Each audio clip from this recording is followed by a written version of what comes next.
Yo guys, OgieGame03 here, and welcome back to a brand new video. And in this video, I'll give you guys my thoughts on Blizzard Entertainment's brand new title, Overwatch. Now, if you have been living under a rock recently, you probably haven't heard of this game, even though advertisement is literally everywhere, whether it's a PlayStation Store or Steam's homepage. This game is everywhere.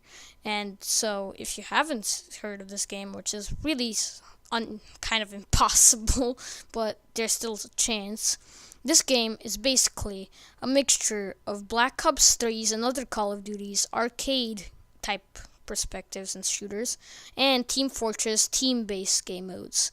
So, those two combined is basically what created Overwatch. And don't get me wrong, those two combined are amazing. This is why this game is so good. Well, it's not 10 out of 10, I have to say, but it's still pretty good.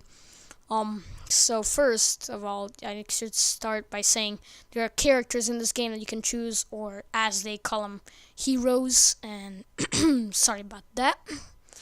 And heroes, and they each have their own special ability and special weapon, and they each play a very specific and important part of the team. So each team, without like a support hero, sniper hero, tank hero, etc., they're basically kind of screwed because you need at least one of those in each team, and that'll basically make you a good team. Now I know there are some really stupid people out there who don't get this as a team-based shooter and just go in one man versus 10 and try and kill a bunch of people from the other team. Well, this isn't how that game works, and there's actually quite a few people that play this game that actually do that. So don't worry if you hate those type of people, because this game barely has any of them. I mean, I have went in one lobby, and that's only one lobby with those type of people. And the other team basically was actually really good, so we lost, obviously. And yeah, each character slash hero is really important. They each have their own weapons and their own unique abilities, which I think is actually really cool to spice the game up. That's again probably from Team Fortress and Black Ops. Both have characters you can choose and stuff. So yeah, the special abilities are probably gotten from Black Ops 3, because it was now introduced in Black Ops 3 as well. But this isn't about Call of Duty Black Ops 3. This is about Overwatch. So, as many of you have known, for the past years, Blizzard has been working on a game title named Titans, and it's failed enormously. It was a big failure on their part, and they regretted it. So they basically created this game to revive their, company, and oh my god, it worked, because this game is one of the best shooters, at least in my opinion. So this is basically a revive for whatever they called Titan, which was a big disaster, failure. They could not finish it, had a lot of stress on them as well, and not much time either. And as you guys might know, Blizzard are also the people that created World of Warcraft and other popular titles like that. So what Blizzard are really famous for is taking famous game types and then making it even better and combining it with arcade type things. Like this game was probably inspired of Team Fortress and Call of Duty, and they brought them together and created Overwatch, which is a really good game. So now let's start with my review. Now you have the general glimpse, can't speak, of the game. And yeah, I think this game is good, but I don't think it's worth $60. But I think it's a really good game. It's one of my favorite shooters for sure.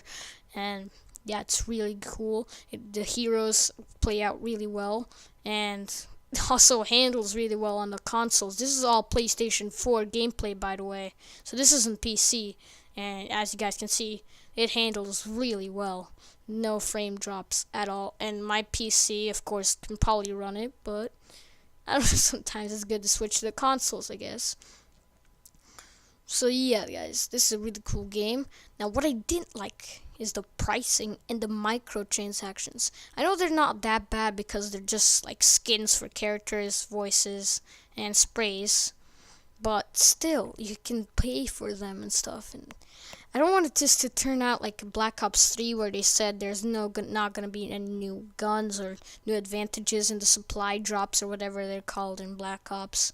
And they did. They made whatever they did with Advanced Warfare, they did in Black Ops as well. And the fans hate it. So I hope, I really do, that this game doesn't make the same mistake.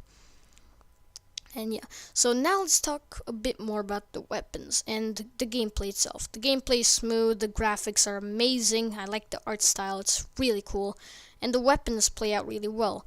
Well, some people actually don't have weapons. Well, every actually has, yeah, some people actually don't. There's this guy that has orbs, and he's a healer, and he's actually one of my favorite characters. Well, even though he is support, he is one of my favorite characters for sure. I don't really know which one is my favorite. They're all pretty good, actually.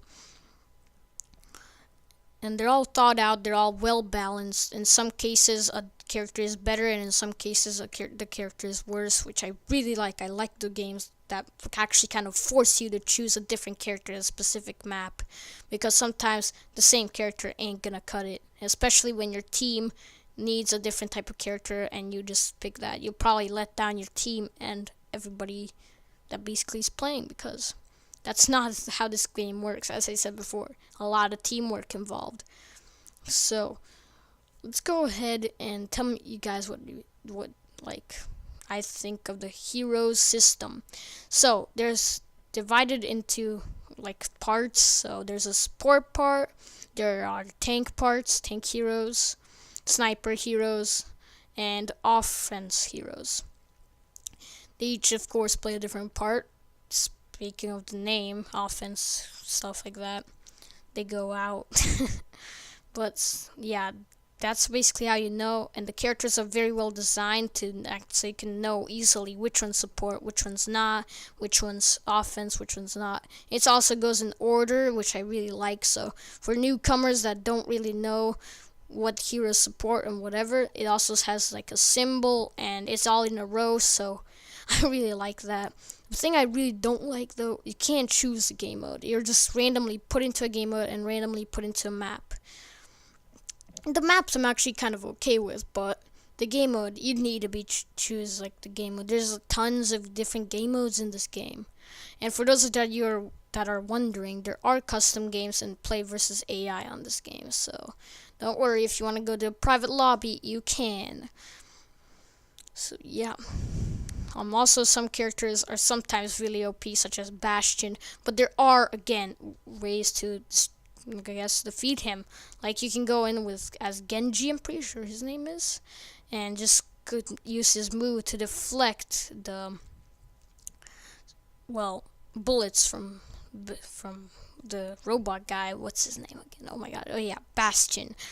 So you can deflect his bullets with his sword, and that's basically how you defeat him. Well, one easy way to defeat him. There's many other ways, so he isn't really as OP as you think in the beginning.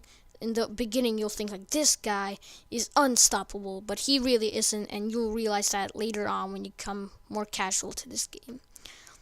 And yeah, you guys are gonna be quite noobs. Even if you play Team Fortress 2, this game has a lot of new mechanics, so this game will take a while to getting used to, actually.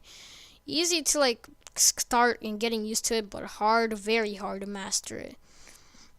You'll probably make some very stupid mistakes on the way, especially me. Like right there in the gameplay, I actually pulled Bastion's little tank towards me, which wasn't really a good idea, but I did heal myself up and cover up the mistake I made. So yeah, there's always room for new characters and players, because even if you're a pro at games that are similar to this, you're probably not going to be a pro at this, because there's many new mechanics that we have never, as players, never seen before, that were brought into this game, and that are really smart and clever by Blizzard. So I give them grants on that. That's really cool. Well, for a full price game, it should have been like $40, $30, somewhere like that. But it is $60, unfortunately. So yeah, I hope you guys enjoyed the video. If you did, leave a thumbs up. If you didn't, I guess either don't do anything or give it a thumbs down. And be sure to subscribe for more content like this, and I'll see you guys in the next video. Peace out, peeps.